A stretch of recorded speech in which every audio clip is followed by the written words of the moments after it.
Assalomu alaykum azizlar, hammaga Ramazon hayiti muborak bo'lsin.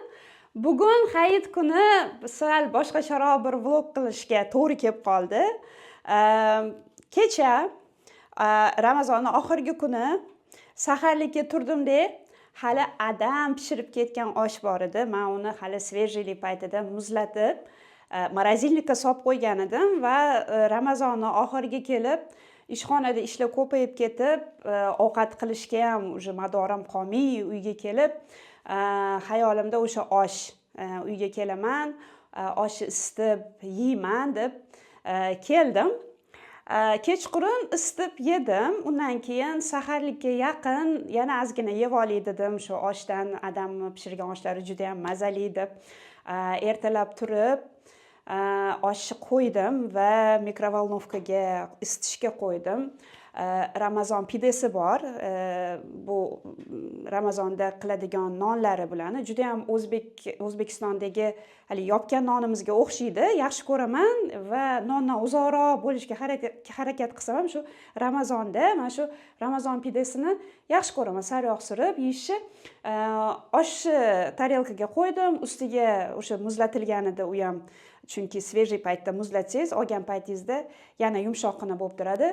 Bir bo'lak pideni qo'ydim va mikrovolnovkaga qo'ydim. Mikrovolnovkaga qo'ydim, isib bo'lgandan keyin, menga signal bergandan keyin qarasam, eshik ochilmayapti.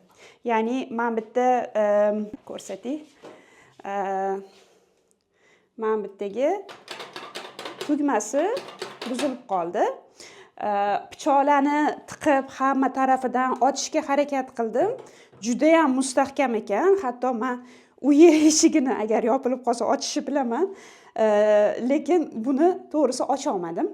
Keyin nima bo'ldi? Keyin telefon qildim texnik xizmatiga.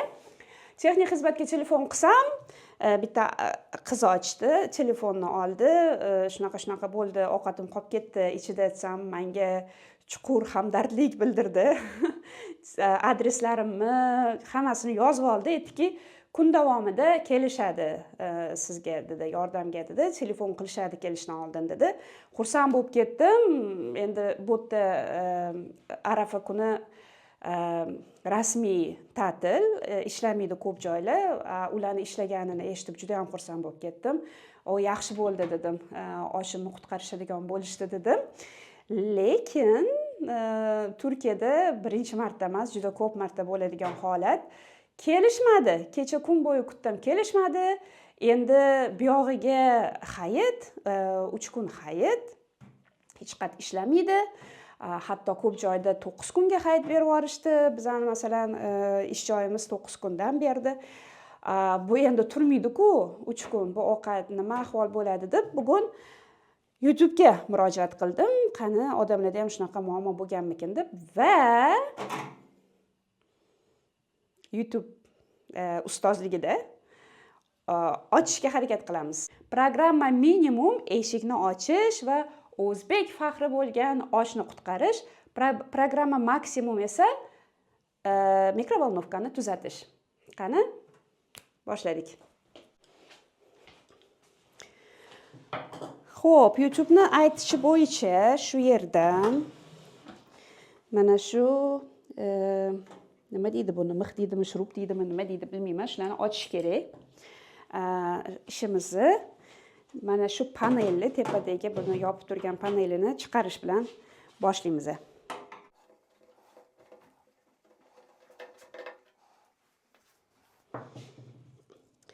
Bunaqa ishlarda asosiysi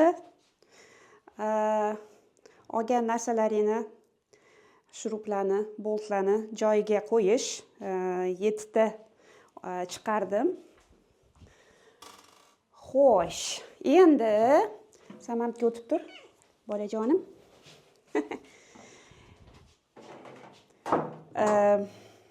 Umid qilamanki, endi chiqara olamiz buni.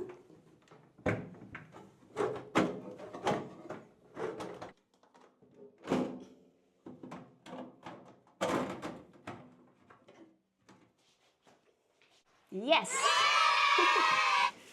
Birato'lasi tozaligini ham qilib olaylik. Endi tushunishimiz bo'yicha mana shu yerda chiqarishimiz kerak, lekin oldin ochishga harakat qilib ko'raylik.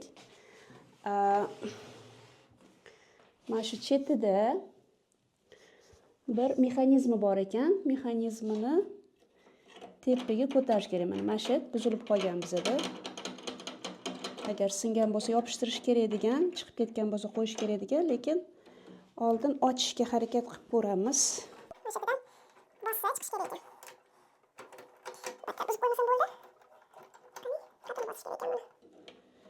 Oldin ochib olsammikin. Mana butun o'zini ham ochsa bo'ladi. Ochib ko'raychi. Baribir to'g'rilash uchun ochilar ekan. Mana bu ham bitta shurupi bor. Shuni chiqaramiz. Bu panelda ushlab turgan shurup. Chiqarish kerak, beshta.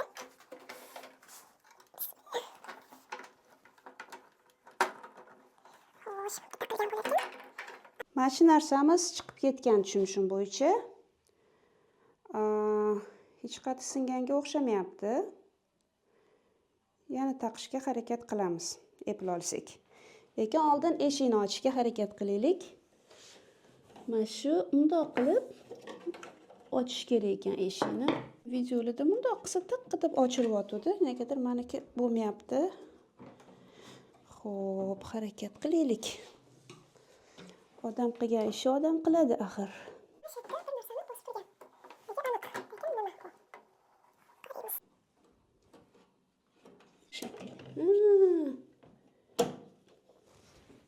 Topdim. Mana shu bitta qora ilgay bor ekan. Ilgayni qilsak, eshik ochildi.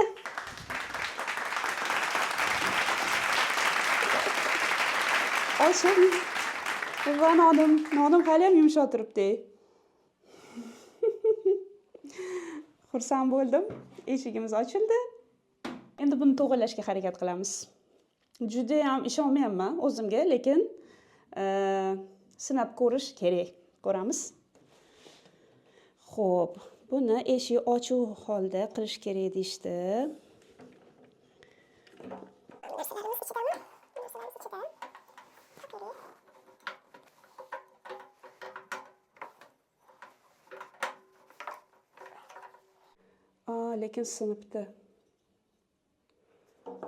Lekin sinibdi. Menimcha buni yo yopishtirishimiz kerak, yo haqiqatan almashtirish kerak. Men ko'rsatay sizlarga. Ko'ryapsizlarmi mana? Mana shu singan. Mana shu ushlab turadigan plastmassasi ekan, tushunishim bo'yicha. Va shu plastmassa sinibdi. Buni hozir yopishtiradigan narsam yo'q, lekin harakat qilib ko'raman, lekin bu yerdan qatdan singan bo'lishi mumkin, boshqa bir narsa singanmikan. Mana bu ushlab turgan narsa singanmikan. Xullas azizlar, programma minimum bajarildi. Osh va non qutqarildi. Buni yopishtirishga endi 2-3 kun magazinda ishlamasa kerak. Yopishtiruvchi olib kelib, kley olib kelib yopishtirishga harakat qilaman. Eplay olmasam, endi hayitdan keyin yana texnik xizmatga qo'ng'iroq qilib chaqiraman va shu plastmassa almashtirish kerak tushunishim bo'yicha. O'zim qila olmasam, unda texnik xizmat kelib qiladi. Asosiysi milliy iftixorimiz, boshimizning toji, oshimiz va nonimiz qutqarildi. Hammaga hayit muborak bo'lsin. O'zingizlar ehtiyot qilinglar.